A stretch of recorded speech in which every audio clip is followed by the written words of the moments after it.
Class 8-এর Bangla, class 8-এর Bangla বনভোজনের ব্যাপার।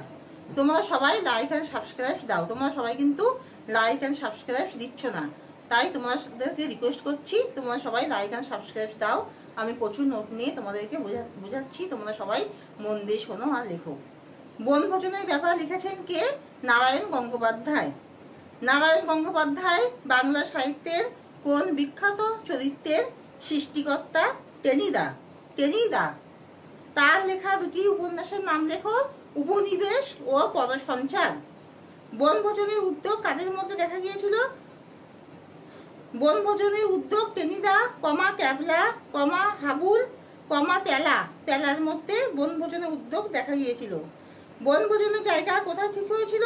বাগুইহাটি ছাড়িয়ে আরও 4টে স্টেশন পরে ক্যাবলার মামার বাড়ির কাছে এক বাগান বাড়িতে। বনভোজনের জায়গায় কিভাবে যাওয়া যাবে? বনভোজনের জায়গায় যেতে প্রথমে শ্যামবাজার থেকে মার্টিনের রেলে চাপতে হবে। ওই ট্রেনে করে বাগুইহাটি ছাড়িয়ে আরও 4টে স্টেশন পার করে নামতে হবে। সেখান থেকে নেমে প্রায় মাইল খানেক রাস্তা হেঁটে গেলে বনভোজনের জায়গায় পৌঁছানো যাবে।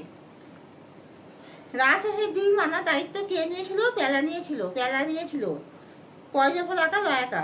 বনভোজনের বেশিরভাগ সামগ্রী কারা সাবার করেছিল? বানরের দল। কোন খাবারের কারণে বনভোজন ফলভোজনে পরিণত হয়? বাগানের একটি গাছে পেকে থাকা জলপাই খাওয়ার ফলে বনভোজন পরিণত হয় ফলভোজনে। সন্ধি বিচ্ছেদ করো। মোগলাই, মোগল যোগ আই, মোগলাই। রান্না, রাত যোগ না, রান্না। বৃষ্টি, বিষ যোগ টি, বৃষ্টি। পরীক্ষা, পরীক্ষা। আবিষ্কার, আবিষ্কার। সমাস লেখো। বনভোজন মানে বনে ভোজন। অধিকরণ, বনে ভোজন কোনো স্থানে কোনো জায়গায় ভোজনকে হচ্ছে, তাই এটা অধিকরণ তৎপুরুষ সমাস। বের রসিক, বের নয় রসিক, নয় হচ্ছে নং তৎপুরুষ সমাস। দেখা নামক ফল, এটা নামক হচ্ছে কোনো কিছুর রূপক বোঝাচ্ছে, তাই মধ্যপদলোপী কর্মধারায় সমাস।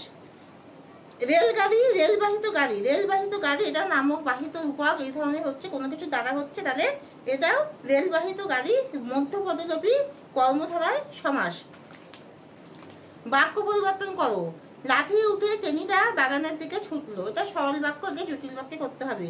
লাফিয়ে উঠে টেনিদা যেদিকে ছুটলো সেদিকে বাগান, যেদিকে সেদিকে যে সে, এইভাবে জটিল বাক্য হয়। যেমন তেমন। চোখের পলকে বানরগুলো গাছের মাথায়। জটিল বাক্য করো, এটা সরল থেকে জটিল করো। যেই না চোখের পলক ফেলা অমনি বানরগুলো গাছের মাথায়। এবার সরল বাক্যে করো। দুপুরবেলায় আফিস বাবা মেস্তা অফিসে যাওয়ার পরে, অফিসে যাওয়ার পরে আসিস। দুপুরবেলায় আসিস বাবা মেস্তা অফিসে যাওয়ার পরে, এটা সরল বাক্য করতে হবে। দুপুরবেলায় বাবা মেস্তা অফিসে যাওয়ার পরে আসিস। ইচ্ছে হয় নিজে বের করে নাও। জটিল বাক্য করো। যদি ইচ্ছে হয় তাহলে নিজে বের করে নাও। টেনিদা আর বলতে দিলে না, এটা সরল বাক্য।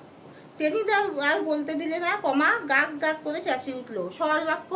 টেনিদা বলতে না দিয়ে গাক করে চেঁচিয়ে উঠলো। নিজের সমার্থক লিখে সেই সমার্থক দিয়ে বাক্য রচনা করো। চুরি মানে হাত সাফাই করা। হাবুল দিদিমার ঘর থেকে আমের আচার হাত সাফাই করেছিল, এই সমার্থক দিয়ে বাক্য রচনা। হাত সাফাই করা, চুরি মানে হাত সাফাই করা। হাবুল দিদিমার ঘর থেকে আমের আচার হাত সাফাই করেছিল। নষ্ট হওয়া মানে 12টা বাজা। মহিম জলখাবার নিয়ে যেতে যেতে হোঁচট খেয়ে পড়ে খাবারের 12টা বাজলো। পালানো মানে হাওয়া হওয়া। বাগান থেকে আম সব চুরি করে ধরা পড়ার ভয় বলাই হাওয়া হলো। লোভ দেয়া মানে নজর দেয়া। অপরের সম্পত্তিতে নজর দেয়া ভালো নয়। চুপ থাকা মানে মুখে কুলু পাটা। ভয় অপু তার দাদার সামনে মুখে কুলু পেটে রইল। তাই এখানে শেষ করছি। তোমরা সবাই লাইক অ্যান্ড সাবস্ক্রাইব দাও।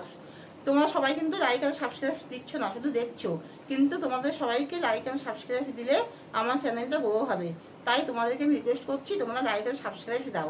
সাবস্ক্রাইব একটু আঙুল ফিঙ্গার দিয়ে দাও, সাবস্ক্রাইব দিয়ে দাও।